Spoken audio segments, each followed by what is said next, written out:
Levada cativo para a Babilônia.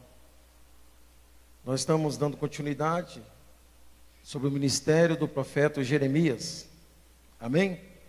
E o texto sugerido aqui como texto áureo da lição, Jeremias 52, 13, diz assim: E queimou a casa do Senhor, e a casa do rei, e também todas as casas de Jerusalém, e incendiou todas as casas dos grandes. Amém, irmãos?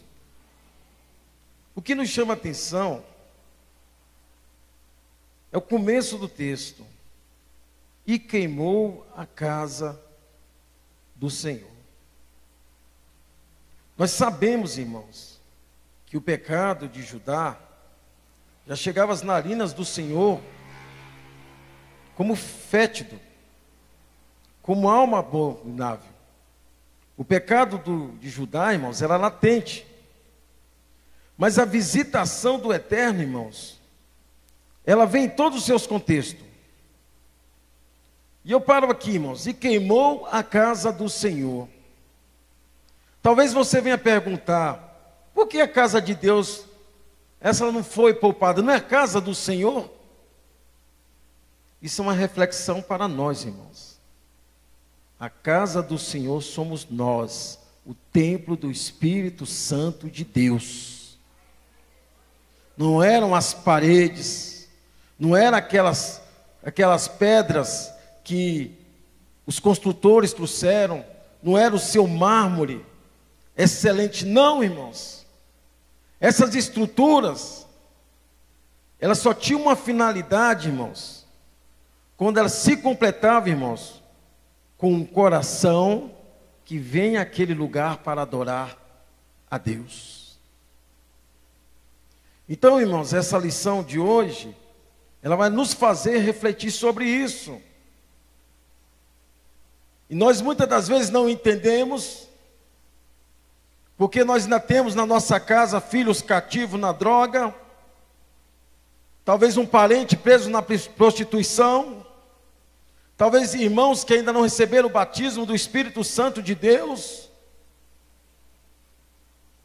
Mas tudo isso, irmãos, se resume numa só palavra: casa rebelde. A casa rebelde, irmãos, tira toda a referência do que é sagrado. Irmãos, pode ser do jeito que for, se não tiver em conformidade com aquilo que Deus colocou, que é a luz da sua palavra, com a direção que Ele colocou no coração do seu líder, o teu pastor, fora disso, irmãos, é rebeldia. E Deus não habita em casa rebelde. Porque Jeremias vai nos falar, irmãos, que era desde a criança até o sacerdote, o rei, todos estavam corrompidos com seus pecados. E Jeremias chorava, irmãos, porque a sua palavra não conseguia alcançar nenhum setor daquela sociedade. E nós não estamos falando, irmãos, apenas de uma cidade chamada Jerusalém. Nós estamos falando de Judá. Nós estamos falando de um povo que tinha uma promessa que Deus falou: não se arredará de ti o cajado, e não te lhe faltará o profeta e nem o rei. Um povo que estava selado com a palavra de Deus. Mas a casa rebelde, ela faz com que o Senhor se retire. Porque Deus não habita em templo imundo. O Espírito Santo não habita no meio da casa rebelde. Amém, irmãos? A verdade aplicada, o autor nos sugere esse título: os graves erros cometidos por seus líderes fizeram com que o povo de Judá se afundasse cada vez mais em seus pecados. E vem para nós a palavra de reflexão: você é espelho. Ah, mas eu não tenho cargo na minha igreja. Mas você pode ser o filho mais velho da tua casa.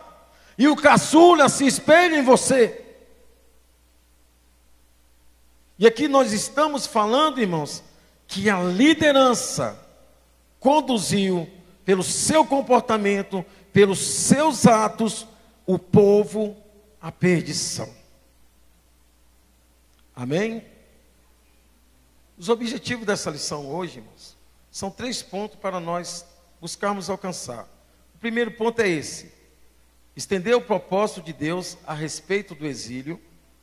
Tenha certeza que o Senhor é soberano entre as nações e mostrar as consequências do pecado do povo de Judá. Amém, irmãos? Então, um dos propósitos é esse: é explicar que o exílio não se limitava apenas ao castigo, mas à restauração. Amém, irmãos?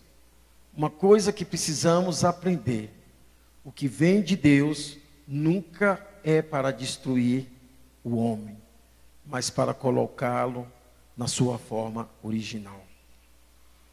O exílio que Deus propôs ao seu povo não foi apenas por castigo, mas para conserto, para restauração. Amém, irmãos? E muitas das vezes nós não entendemos o mover de Deus. Talvez, muitas das vezes, você não entende porque você se sente só. Ah, eu estou isolada, ninguém me vê, ninguém contribui com o meu departamento. Ah, ninguém contribui quando o culto é dirigido pelo meu departamento, e por aí vai. Eu só quero te dizer uma coisa, irmãos. Tudo que nós passamos debaixo das mãos de Deus é para o nosso crescimento. Amém, irmãos? E um dos pontos dessa aula é esse, irmãos. O exílio, na realidade, era para restauração. Amém, irmãos? Os textos de referência estão no livro de Jeremias, capítulo 52.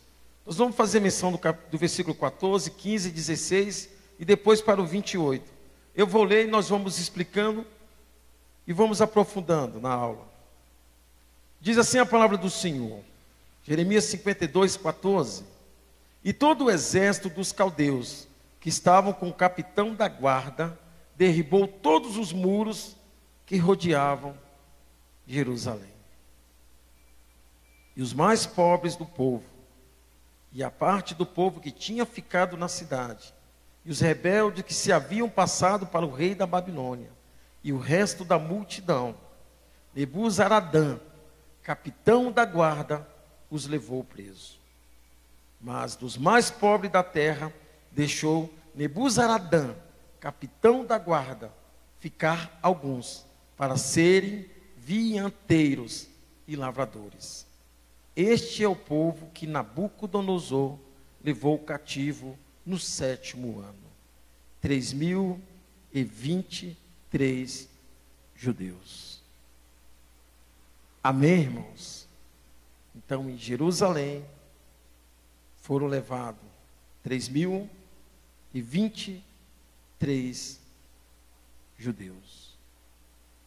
E o interessante aqui, irmãos, que algo que naquela época glorificava uma cidade eram os seus altos muros. Então, os altos muros, irmãos, determinavam uma coisa: não era apenas a segurança do povo, mas os altos muros determinavam que ali tinha algo de valor. Amém, irmãos?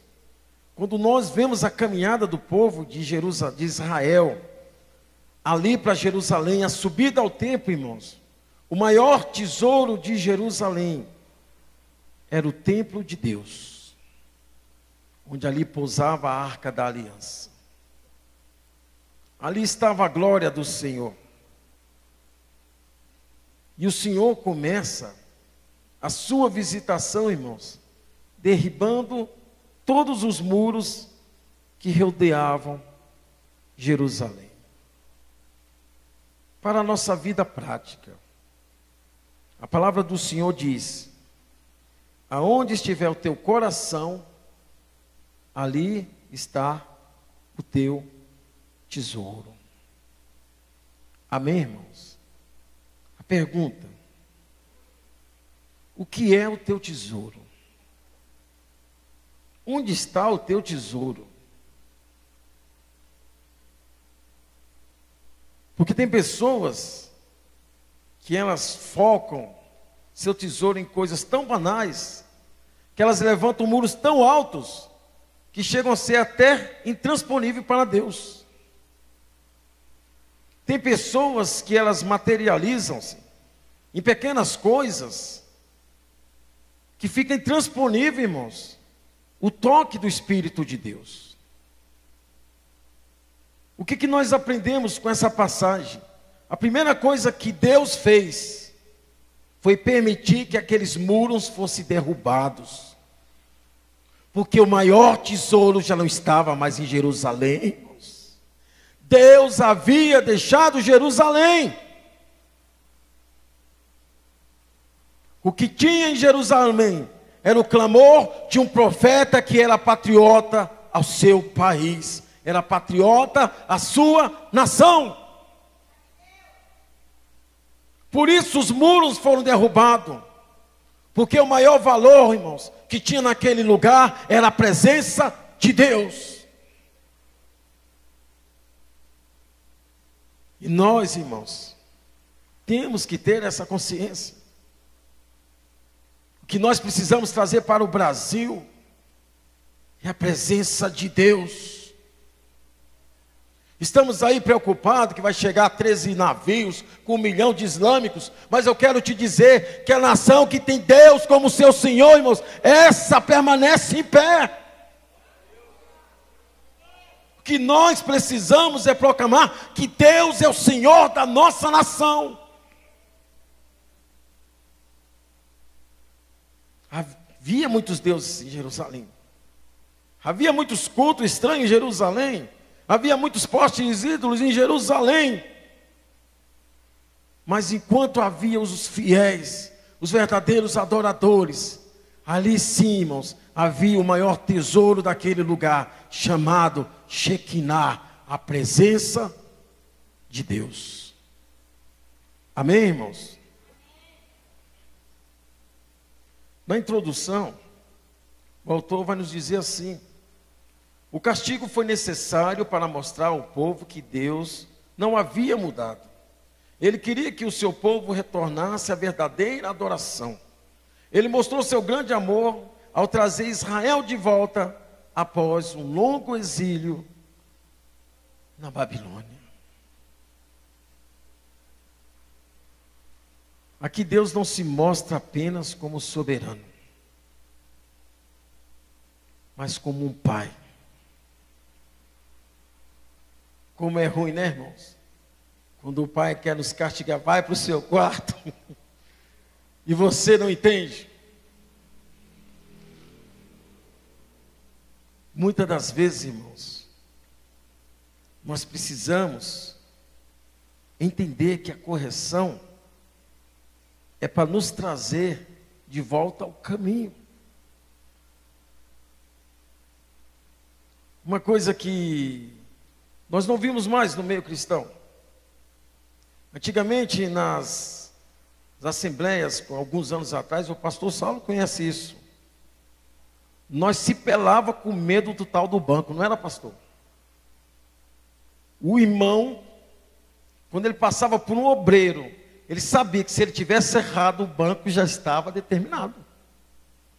Porque o obreiro não ia passar a mão na cabeça, ele ia falar com o pastor. Por quê, irmãos? A gente achava que era chatice, mas era o cuidado e o zelo pelo povo de Deus. O que nós temos perdendo hoje, irmãos, foi o que fez aquele povo ir para o exílio, irmãos. O temor de Deus. Se nós perdemos o temor de Deus, nós iremos para o exílio. Só que tem um detalhe, irmãos. Estamos na dispensação da graça.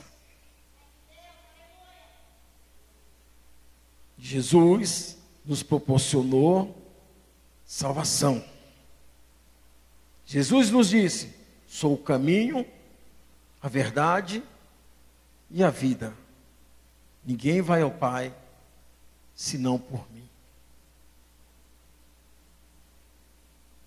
O grande despertar que eu vejo nessa lição é apenas um.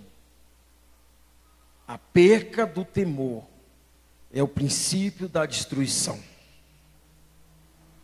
Se você perde o temor a Deus, é porque você já não tem mais um referencial chamado Jesus, o Cristo. Quando perdemos o temor a Deus, precisamos urgentemente, irmãos, nos arrependermos. No tópico 1, ele vai nos falar o propósito do exílio. Ele vai nos dizer assim: Israel estava praticando toda sorte de pecados e se recusando a ouvir as advertências do Senhor. Por isso, foi castigado. Irmãos, para a nossa geração, para o nosso tempo, só tem um caminho: Jesus, o Cristo. Porque o outro não é caminho, irmãos, é rota para a perdição. E esse caminho não tem retorno. Eu quero te dizer essa noite: a salvação é real. E o inferno também é real. Nós estamos vivendo os últimos dias. Deus tem usado os seus profetas.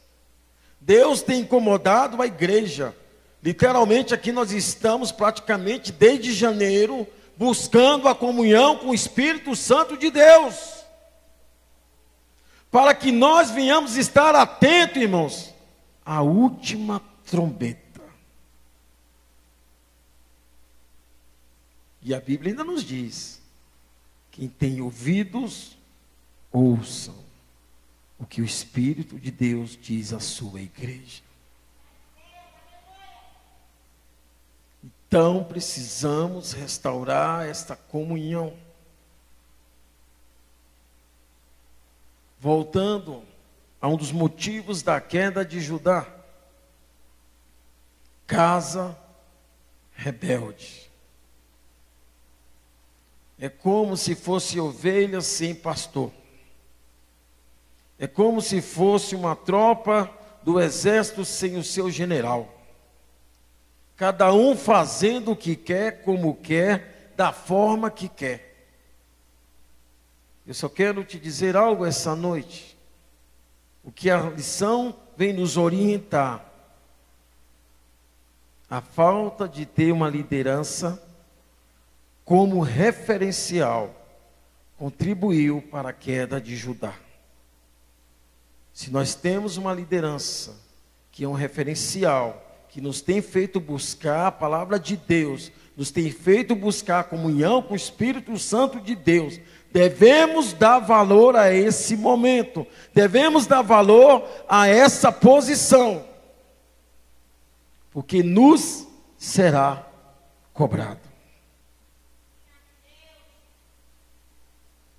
Se nós percebermos todas as atividades da igreja, tem buscado a presença do Espírito de Deus, porque é Ele que conduz a igreja, para que nós não venhamos ser confundidos com essas nuvens de embaraço que está aí no mundo. E um grande princípio que foi quebrado ali foi a desobediência de filho para com o pai. O rei que não atentou aos conselhos do profeta de Deus. A nação que agravou seus ouvidos para não ouvir Deus falar. O povo que deixou de lado as escrituras do Senhor. Irmãos, Judá, irmãos, estava como uma casa de ímpios.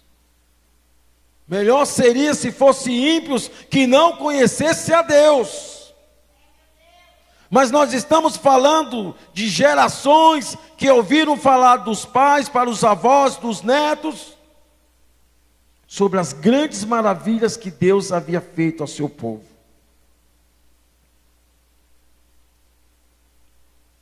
Aqui tem uns termos que vai ser usado durante a lição. Um é bel prazer. O dicionário quer dizer vontade ou prazer individual, vontade própria, arbítrio, capricho. Um dos motivos da queda, o bel prazer. Prazer individual. Eu moro em Jerusalém. Jerusalém é a cidade sagrada. Isso não é de Deus. Deus jamais tocaria na menina dos seus olhos. E Deus tocou. E começou com a sua própria casa. A primeira casa a ser incendiada foi o templo de Deus.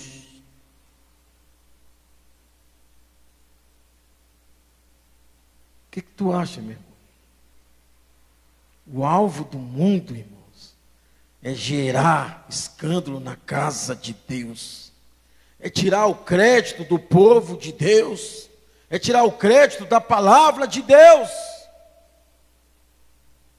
Nós muitas das vezes vamos esperar um incêndio físico. Não, irmãos. Se nós nos tornarmos casa rebelde, Deus nos deixará. Porque o que atrai a presença de Deus aqui são os adoradores que o adoram em espírito e verdade. É esse alerta que Jeremias trouxe para o povo daquela época. E é esse despertar que o autor dessa lição nos traz para os dias de hoje. Reflexão. Será que o nosso comportamento não está sendo de bel prazer? Vontade própria, individualismo? Ou apenas capricho? Como tu desempenha o teu papel na igreja? A quem você está somando? Ou você faz apenas por capricho? Vaidade?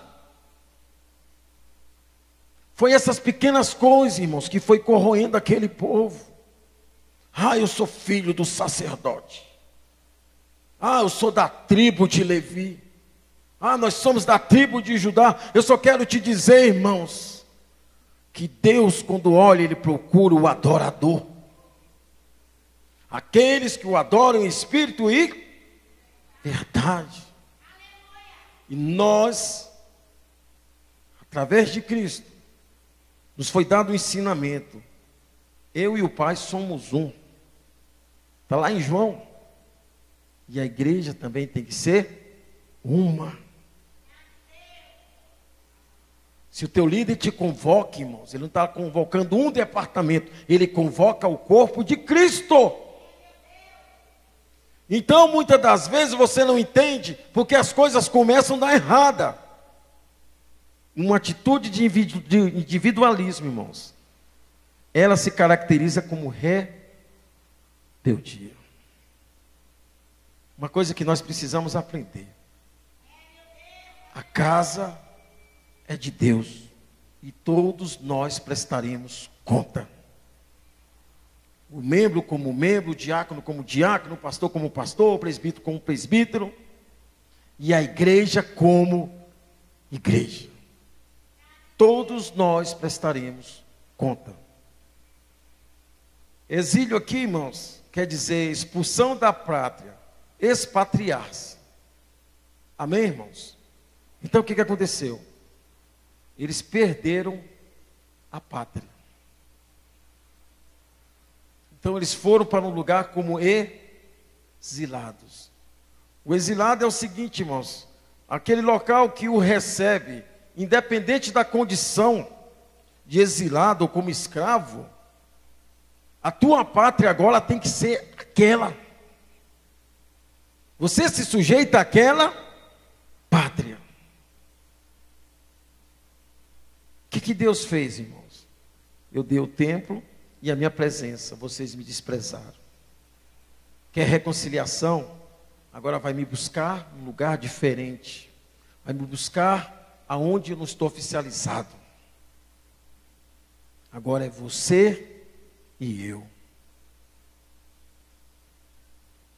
Então, irmãos, nós estamos no privilégio da graça, porque aqui é a igreja. Amém, irmãos? Nostalgia quer dizer melancolia ou tristeza profunda causada em pessoa exilada ou longe de sua terra natal. Era o sentimento daquele povo. Nostalgia. O que quer dizer, irmãos? Saudosismo. Viviam só de lembrança. Ai, que saudade quando o irmão Roberto cantava aquele hino da harpa. Mas agora passou. Ah, saudade quando a gente podia congregar qualquer dia da semana. Mas agora passou. Ah, saudade quando eu comungava na Santa Ceia. Mas agora passou. Mas passou, irmãos, porque foi uma escolha daquele povo. E essa escolha continua nas nossas mãos. A comunhão com Deus depende de você. Não vamos colocar na conta da igreja, não. Como a salvação é individual, sim. A sua adoração é pessoal. A sua salvação é o teu tesouro. Aleluias. Depois de viverem 18 meses cercados pelo inimigo, os habitantes de Jerusalém chegaram ao estado de antropofagia. E eu fiquei perguntando, meu Deus, o que é isso? Antropofagia. Você sabe o que quer dizer, irmãos? É a ação de comer carne humana. E esses registros, irmãos, está lá, Flávio Josefo e Rolando Evox, nos seus livros de história e de antropologia, irmãos, está lá registrado, pastor Saulo, que naquela época Jerusalém estava praticando o canibalismo. Olha o ponto que chegou o povo de Judá. Canibalismo.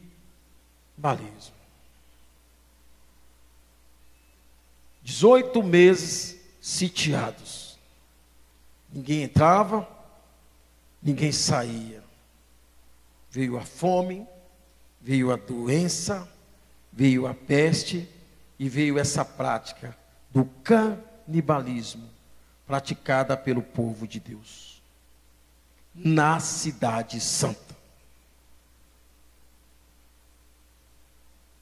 Quando o inimigo finalmente abriu a brecha no principal muro de Jerusalém, o rei Zedequias entendeu que já não restava mais esperança para a cidade.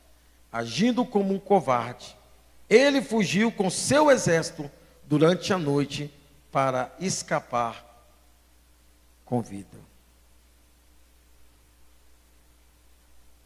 O rei chama seu exército. E na madrugada, pastor, deixa o povo, a Deus dará. E olha que a Bíblia sempre orientou a palavra de Deus. Uns confiam em cavalos, outros em seus cavaleiros. Nós, porém, fazemos menção do nome do Senhor. Mas onde estava o Senhor naquela cidade?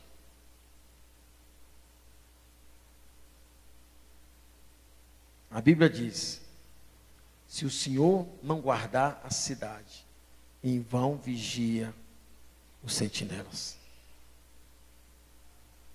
Quem tem guardado a tua vida, meu irmão? em quem você tem confiado. Quando eu fiz meditação nessa leitura, irmãos, nessa aula, irmãos, é um despertar tremendo. São pequenas coisas que nos faz nos enquadrar como aquele povo daquela época, irmãos. E começa com aquilo chamado rebeldia, desobediência, falta de comprometimento. Um rei que não se comprometeu com o povo, um exército comprometido com um rei descomprometido, e um povo que tinha largado o seu maior general, Deus, ao ponto de todos serem levados cativos. Os pecados cometidos no dia de Jeremias continuavam acontecendo nos dias de hoje. Olha os pecados, irmãos: idolatria, violência e desprezo à palavra de Deus. Muitos aqui são oriundos da Igreja Católica. E uma das razões pela qual nós falamos que nós deixamos a antiga crença era a idolatria. Porque nós atribuímos que a idolatria era apenas aqueles santos. Mas a idolatria, irmãos, é tudo aquilo que toma o lugar de Deus para adoração.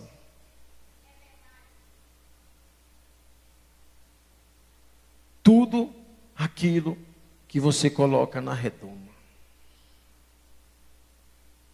É tudo aquilo que você substitui à presença do teu Deus.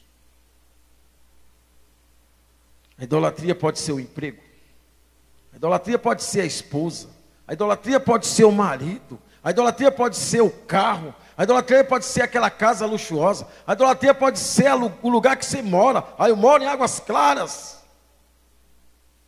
É tudo aquilo, irmãos, que você dedica a ele uma glória que deveria ser dado a Deus. E quando a idolatria é você mesmo. Eu não falo das irmãs que passam meia hora diante do espelho, irmãos, porque o cabelo tem que ficar padrão.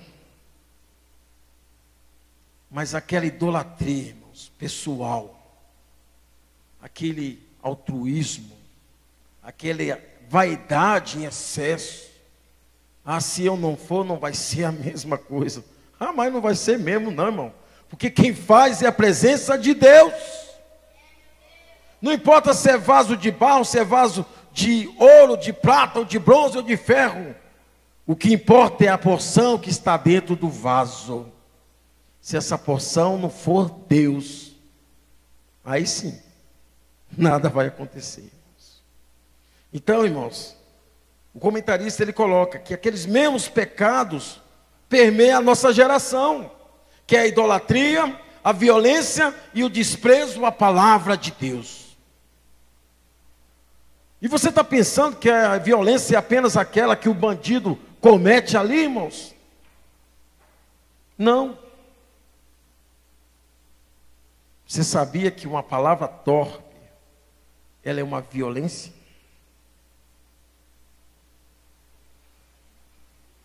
Tanto é que a nossa legislação, na Lei Maria da Penha,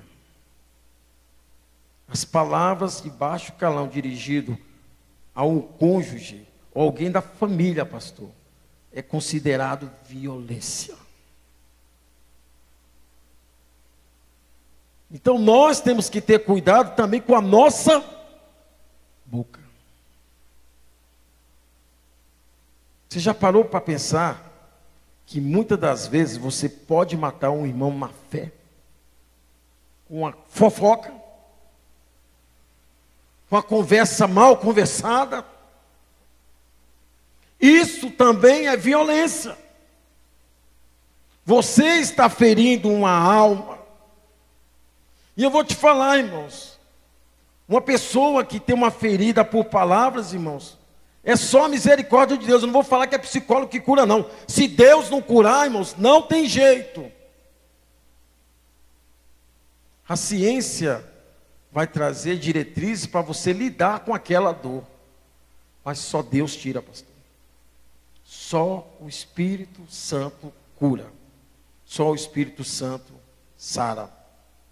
E a outra coisa, irmãos, é o desprezo à palavra de Deus.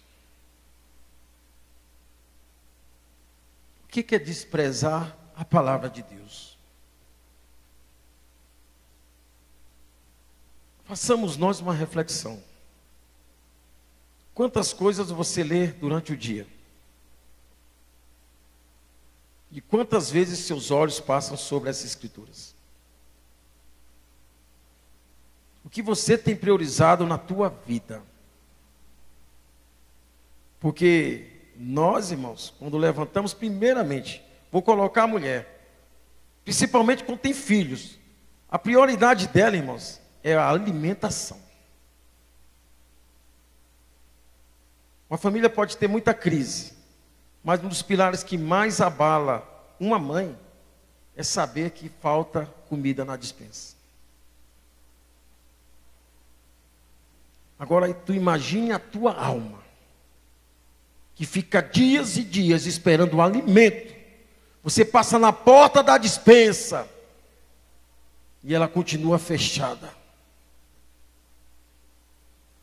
Como é que você quer cuidar dos outros se a tua alma você despreza? Porque quando tu despreza a palavra de Deus, tu está desprezando a tua alma.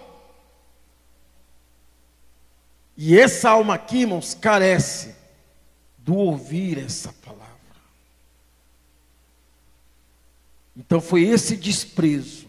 Quando eu falo ouvir, irmãos, é meditar. Muitas das vezes quando a gente falava que o crente só conhece, o católico só conhece o Salmo, a Bíblia, né, só a página, o Salmo 23, a página amarela, né? Que por tradição, né, abre lá, Salmo 23, né? Deixava lá aberto lá e pronto, nunca nem liam. E ali diz algo interessante, né, irmãos? O Senhor é meu pastor e este não me faltará. Simples essa palavra, né, irmãos? Mas se você soubesse o efeito que ela faz dentro do teu ser, para a tua alma. Então, irmãos, quando você despreza a palavra de Deus, você despreza a si mesmo. Como tu quer cuidar dos outros se a tua alma você não cuida? Então precisamos sim, irmãos, cuidar do corpo, da mente, mas tem algo chamado espírito, alma, que necessita da tua atenção. Tem alma aí que fica no jejum, irmãos, de 7 dias, principalmente quando o irmão só vem na igreja domingo. Isso é se alguém ainda não tirar isso dele, porque tem vezes que ele ainda vem e esquece de alimentar, porque na hora da palavra, o coração dele está em outro lugar. E esse desprezo da palavra, irmãos, foi fator predominante para Deus se afastar daquele lugar. O propósito de Deus quanto ao exílio: o pecado ludibria as pessoas, confunde sua visão, leva à fraude espiritual e deixa-as destituídas da verdade. Isso é um homem sem perspectiva. Ah, Senhor, me dá uma visão. Ah, eu quero ser empreendedor. Amém. E você está cuidando do seu empreendimento que Jesus nos prometeu? Onde está a Nova Jerusalém? Você tem guardado o teu tesouro onde? Então, irmãos, é essa comunhão que precisamos manter diariamente com Deus. E isso só ocorre de uma forma: comunhão com a palavra de Deus. Ela é fator principal. O avanço do exército inimigo contra Judá foi consequência do povo não ter atentado para as advertências de Deus. me faz lembrar de um evento, irmãos. Quando Jesus ele é preso ali no Getsêmani, todos os discípulos fogem. Mas diz a palavra do Senhor que Quefas, Pedro, o acompanhava à distância. O maior risco do crente, irmãos, é querer seguir Jesus à distância. E ali ele o negou por 3 vezes. E o mais tremendo não foi isso, irmãos. É que quando ele nega Jesus pela 3ª vez, quando ele olha, quem está olhando para ele, irmãos? Cristo.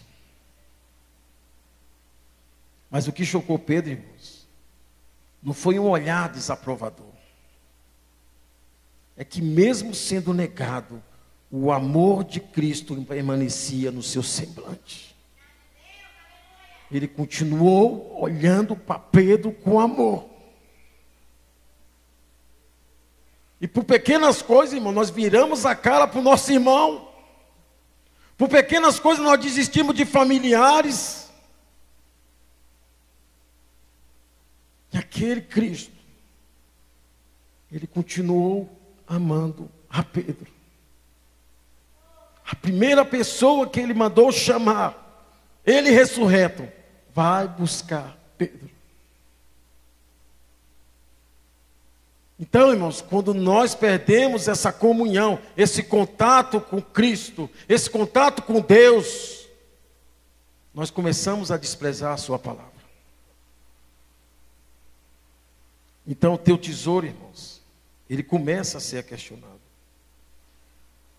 Conforme a rebeldia do povo aumentava, mais vulneráveis eles se tornavam. Tem aquele ditado, né? Água mole e pedra dura. Tanto bate até que fura, né? A grande questão é essa, irmãos. Até quando vamos limitar Deus? Até quando vamos militar contra Deus?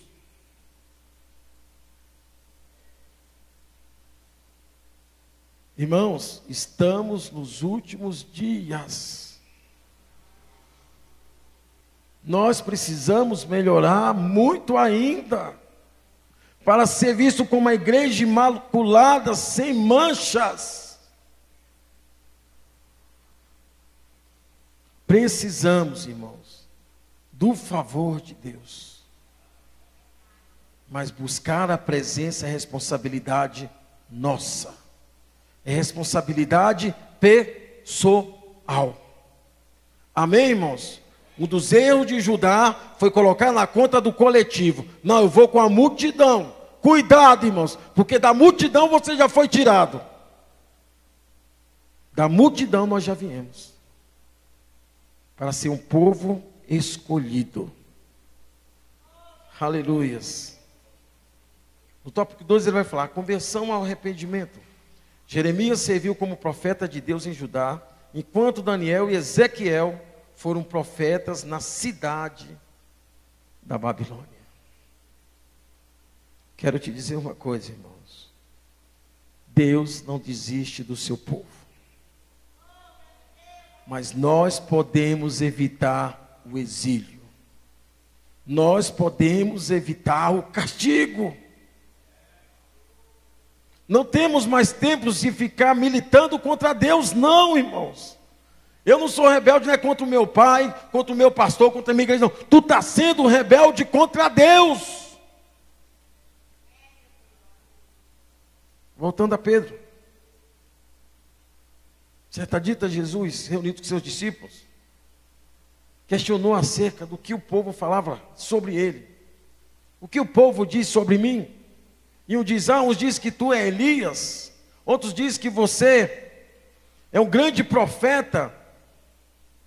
E vós, quem dizes que eu sou? E aí Pedro disse para Jesus, tu és o Filho do Deus Altíssimo. Aleluias. Aquele Pedro. E aí daqui a pouco Jesus fala, Assim como Moisés levantou a serpente no deserto para que o povo de Israel tivesse vida, importa também que o Filho do Homem seja pendurado no madeiro. Tenho que ir para Jerusalém. Pedro toma a frente de Jesus e diz: não, o Senhor não vai não, porque certamente eles os matarão. E Jesus, naquele momento, diz: para trás de mim, Satanás. Então, irmãos, aquele termo que Jesus usou ali, não foi porque naquele momento Kéfas foi possuído pelo demônio, não, irmãos. Satã quer dizer adversário. Então, todos aqueles que de alguma forma impede o plano de Deus, ou tenta impedir o plano de Deus, ele se torna adversário de Deus. Ele queria mudar a rota de Cristo, e Cristo disse: para trás de mim, adversário. Quem és tu para impedir o plano de Deus na minha vida? E quantos planos de Deus você já recebeu? E quantos Satã já apareceu na tua vida? Porque as coisas de Deus, irmãos, o homem natural não compreende. Aquele que está em Cristo, para o mundo ele sempre está na contramão. O que importa a nós é agradar a Deus.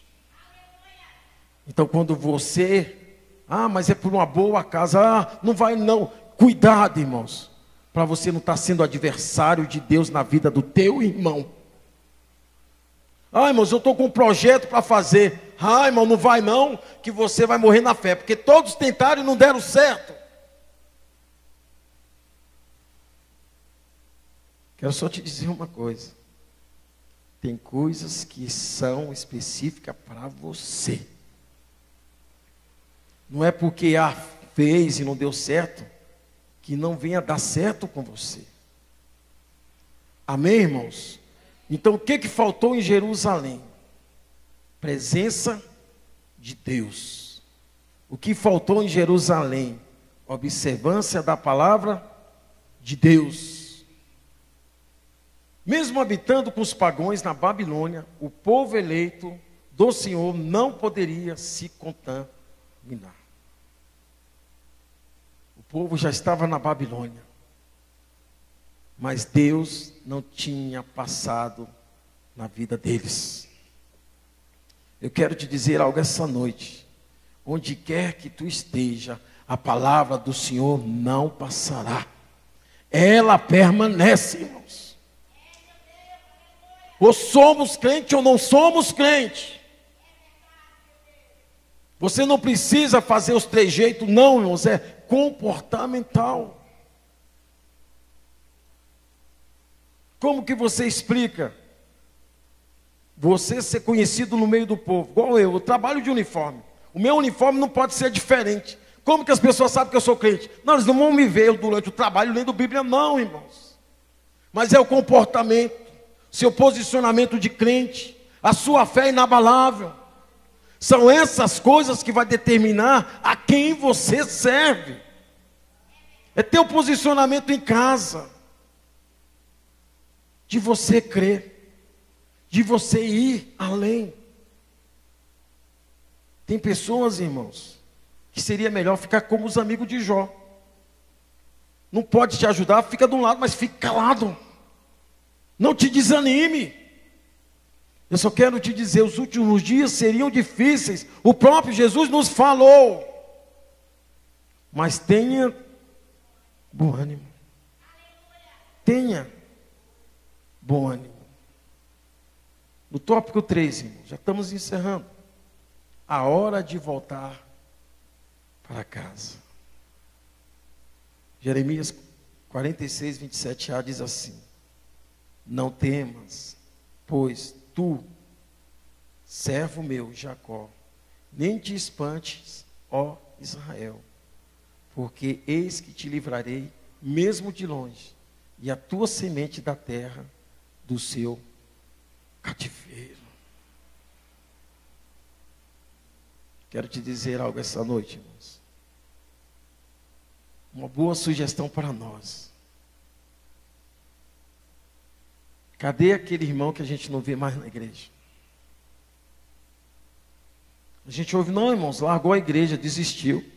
A gente fala logo, desviou. E Deus fala que não desiste desse também. Nós precisamos ter esse amor, irmãos. A igreja precisa resgatar esse zelo pelo seu povo. Ele diz aqui, não temas, pois tu, servo meu, Jacó, nem te espante, ó Israel, porque eis que te livrarei, mesmo de longe. A pessoa sair daqui, a história dela não terminou, irmãos. E nós temos responsabilidade, sim. Isso é ser patriota espiritual. Nós somos uma geração eleita, um povo escolhido, um sacerdócio real. Levantou a mão aqui, irmãos, e por um motivo ou outro foi lá para fora, continua sendo nosso irmão. Tem que estar nas nossas orações, sim. Não podemos desistir deles. Porque o próprio Deus diz, eu cuido mesmo de longe. Amém, irmãos? E essa palavra é para você entender. Não desista da tua casa. Não desista do teu filho, da tua filha, do teu esposo, da tua esposa, da tua parentela. Não desista, irmãos. Não desista. Se estamos aqui hoje, irmãos, porque Deus não desistiu de nós. Não desistiu de nós. O exílio foi o exato motivo da renovação e retomada da fidelidade a Deus. O comentarista colocou uma frase aqui, irmãos, e eu colocaria ela de outra forma. Ele diz aqui, Deus possui discernimentos que passam longe dos nossos pensamentos. Eu já colocaria diferente. Eu colocaria o seguinte, o homem não tem discernimentos para os pensamentos de Deus. Essa é a realidade. Quem é o homem para conhecer os pensamentos de Deus? Amém, irmãos? Então, o discernimento não é em cima do pensamento de Deus. E sabemos que todas as coisas contribuem juntamente para o bem daqueles que amam a Deus, daqueles que são chamados por seu decreto. Romanos 8, 28. Deus é Deus em qualquer lugar e em qualquer circunstância. Amém, irmãos? Então, irmãos, essa foi a palavra, a aula, a lição número 12. Amém, irmãos? E o aprendizado é esse: rebeldia, idolatria e o deixar a palavra de Deus. Foi as 3 ações erradas que o povo de Judá tomou para ir para o exílio. Amém, irmãos? E nós não estamos alheios a isso. Então que venhamos nós fazer uma reflexão. Se não estamos sendo idólatras, se nós não estamos sendo rebeldes, ou se nós estamos deixando a palavra de Deus. Amém? Irmão Roberto, o senhor pode fazer um louvor para nós, para a gente fazer a colheita das ofertas? Amém?